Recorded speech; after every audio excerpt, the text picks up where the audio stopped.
For the next hour, we're inside the war room. It's Gaydos. It's Bruce. Let's introduce our panel. Yes. Buddy Mike Broomhead, host of the Mike Broomhead Show. Best part of his show is 8:50 with me. Mike, how are you? Good to see you. We've got Gayle Bass, television personality, radio personality, you name it. And to the left of Gayle, we've got... Keeper of black jobs. Yeah, exactly. Frank Milstead, retired director of Arizona's DPS, Ducey-endorsed candidate for Maricopa County Sheriff. Colonel, nice to see you. Good to see you, Larry. Thanks for having me. Okay, guys, let's get right to it. So, is everybody just saying this? Harris, best 3 weeks in politics maybe ever. Trump, worst 3 weeks in politics maybe ever. Is that what we're looking at, or is it? I see Broomhead. He's giving me a face. Reagan won 49 states in 84. Uh-huh. So you're going to be hard-pressed to beat that for the best couple of weeks in politics. Okay. And then the worst, I think, the biggest worst turnaround was Howard Dean and the I Have a Scream speech. Oh, wow. I'm not saying it hasn't been good and bad for these two. No. Yeah. But if come to mind, top of mind, those were better and worse. How about this? If the next 12 weeks are as good as the last 3 weeks, she wins the election, right? Yeah, well, I will be drinking for a different reason than I thought I was going to be at the RNC. I mean, am I No, missing you're right. something? I think you're right. I don't think it was the best. I don't think it was the worst, but I think it's clearly obvious that one candidate needs to stop talking and the other one isn't talking because the other one keeps talking. Yeah. And that's doing her, that's your hint, that's doing her it's not doing her a disservice not to say anything. Yeah. Colonel Not yet. Milstead, Hasn't hurt her. you've been on the campaign trail when you were running for sheriff, and do people come up to you, or does your inner circle say, "Hey, listen, you got to go this way. Let's go this way. Let me give you a couple of ideas. Go this way." Do you think that anyone is telling Trump, "Hey, dude, stop talking about if she's black or not. Stop talking about your crowd sizes. Nobody cares. Get back on the issues." You know, I think he was great when he started to be quiet after he was nearly assassinated, and Right. I think that helped him. And I think we all watched. He's unbeatable now. I mean, someone just tried to kill him. He's unbeatable, and here we are, 21 days later, 24 days later, and we're like, okay, maybe he can be beaten. So, but yeah, there's always somebody trying to help you deliver your message, which they think will be received best by the voters. But, you know, in Arizona, and I'm a native, I've been here my whole life, and I would tell you that I've never seen extreme get voted in Arizona on either side of the ticket. I think we're kind of a middle-of-the-road state for the most part, even though... Center right. Yeah, the extreme seems to get a lot during the primary, but Sure. they don't seem to win the general. No, fair point. But is he flailing? Mike, that's one of the I think- words that I've used with you. He doesn't seem. Well, I'll take Bruce's. I'm gonna take words right out of your mouth. Bruce said he's scared of a black woman.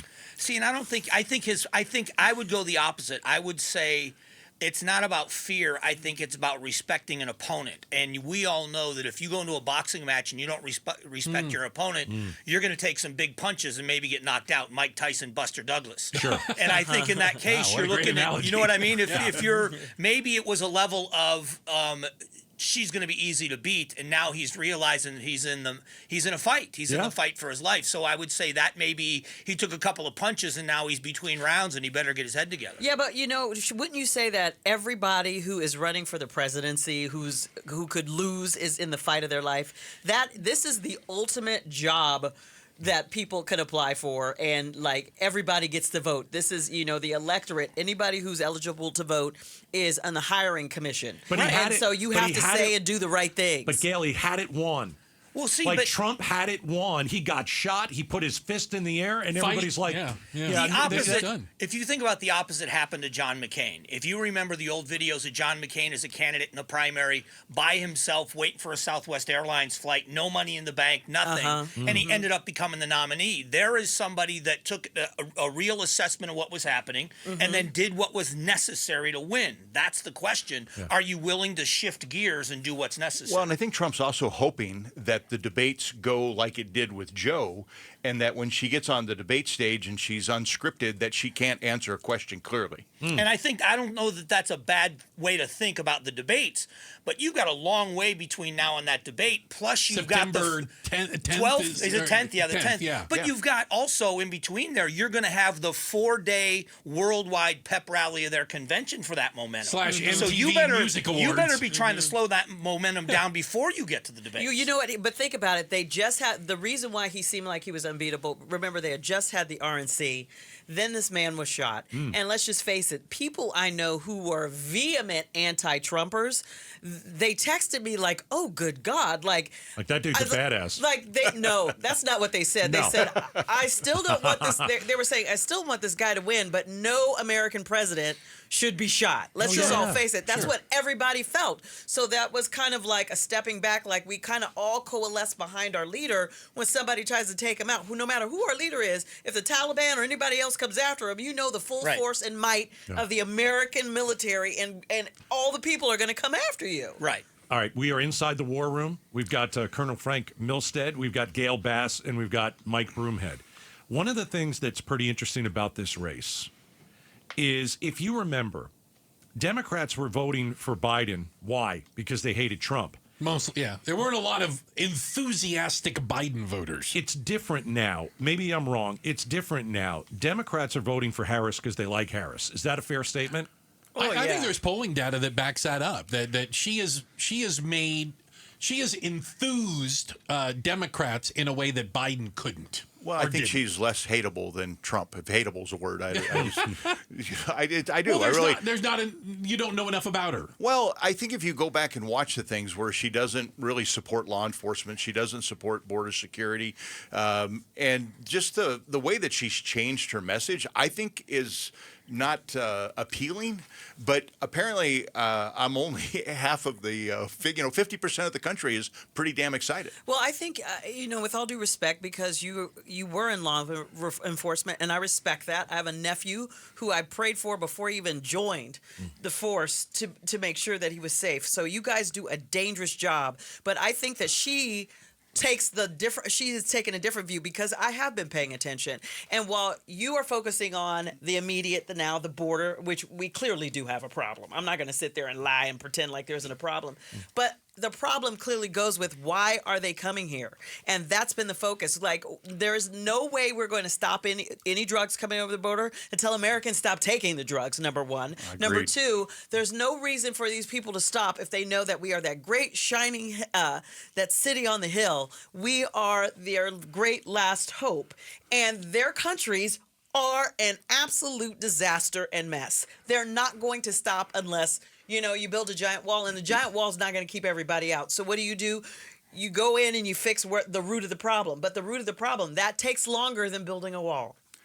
But don't you think at the border with that question is part of it is we have got to also let them know that if you break our laws, that you're going to have to pay the price for breaking the laws. I think we have 20 years of proving they don't care. Yeah, they've been here for 20 years. They start businesses and they raise children here. Right. There's no reason for them to listen to you saying you got to go They're home. playing the odds. But look at the DACA kids. I mean, if you were president of the United States and you had an opportunity to say, you know what, get out your laptop, go to college, go to school, be productive, join the military, do whatever it is, but become a nurse. But neither party wanted to endorse those kids, and we all knew they weren't going anywhere. Yeah. And I really think 80% of the population said, "Hey, let's just make that happen and let's get on with it." But nobody wanted to cross that bridge. Let me ask a quick question, because we got about a minute. If Biden was horrific on the border for 3 years, and then finally tried to do something, and now it's kind of working. Might be illegal, but it's working. Harris is going to be tied to that. How is she up in the latest poll by 4 points in Arizona if that border is a mess? And this is a decent poll that came out of where? Because it's Cook's poll? Cook Political Report. She's up by 4 I in would Arizona. argue it's because the border isn't at the top of everybody's issue. I would say it's because she has done an amazing job of controlling the narrative. The ads, the rallies, the messages, I'm going to secure the border, and she says what she's going to do, and she hasn't had to explain how she's going to do it. And that's a compliment. That's not a criticism. No. She is controlling the narrative by strategy, and she will eventually eventually have to answer questions. By then, she will set the narrative and tell the country who she is and not allow the Trump campaign to say who she is. It's a great point. He's Mike Broomhead, obviously the host of the Mike Broomhead Show. That worked out well, didn't it? Imagine if he had a different name. Gayle Bass. It's Bruce and Gaydos. It is Colonel Frank Milstead, retired director of AZ DPS.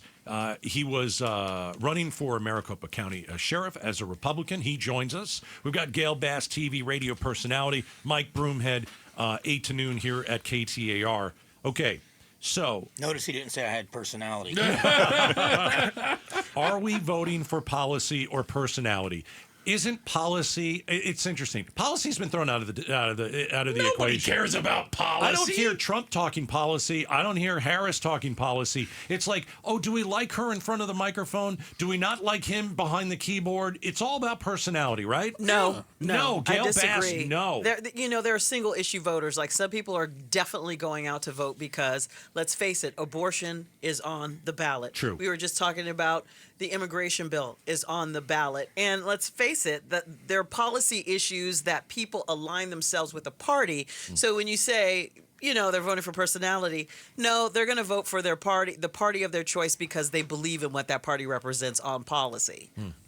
Yeah, I'd love to say that, but I think I don't think Trump necessarily started it, but he supercharged it where it became about style, and it became about how you spoke and how you presented yourself, and had nothing to do with your tax policy or your, how you see the Middle East or something. I don't know how many people really vote on those things these days.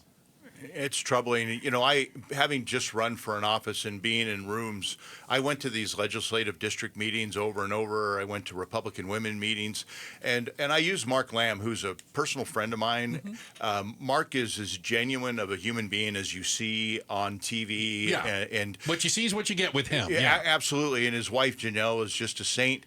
But I watched him in every room that he was in, standing ovations. He was a celebrity. They clapped. And then, you watch what happened in the primary, and he got beat handily. And I would tell you that I think Mark's got a lot more personality than Kerry does.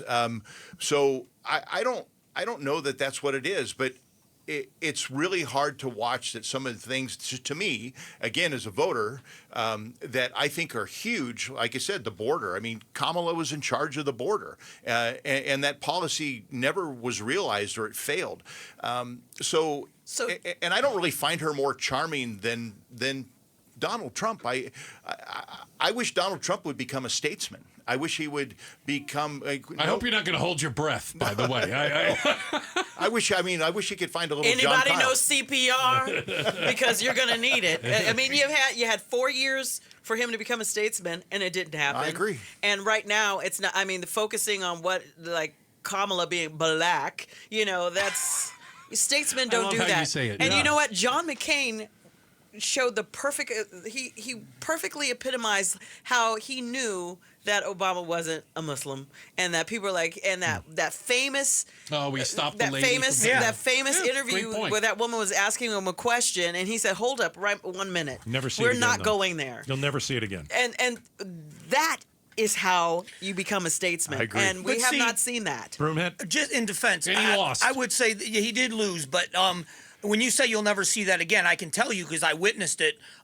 Milstead didn't do that. No, I mean he didn't win either. Sorry to but Milstead handled the campaign on policy. And if you look at track record, if you look at resume, there was somebody that had the policy, that had the resume, that had everything else. So to a certain extent, it is going to be personality, but you've got to be able to be a person of substance in the long run, and that's going to be the question. Well, I use but this as an isn't it- example. Hold on, political parties used to put out a platform. Yeah. 4 years ago, Republicans didn't even have a platform because it was whatever Trump thought that morning. That was the platform because they didn't want to put it in writing because they knew it could change by the afternoon.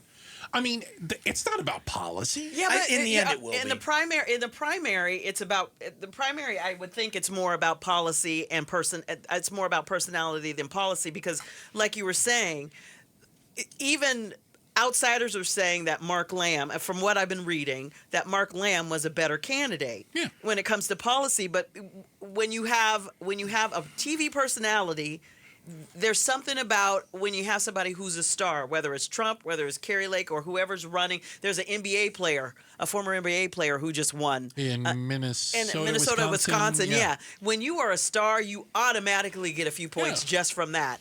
When it's the general election, I think it's more policy. Yeah. All right, I don't disagree. so Broomhead says policy. I do. In the end, yes. Gayle, you say in the end it's going to be policy, and Colonel, you think it's going to be policy too. I do. I think in the end that's what it's going to be.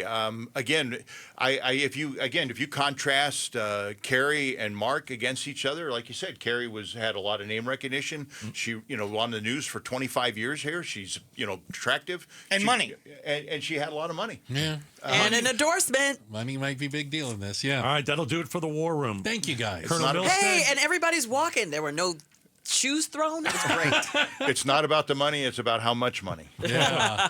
Colonel Milstead, thank you for joining us. Thank Gayle you. Bass, Mike Broomhead will listen to you at 8 tomorrow. That is the War Room every single Wednesday, a symposium, if you will. Thanks for watching Outspoken with Bruce and Gaydos. Tap to watch more from KTAR News and click the button in the middle to subscribe.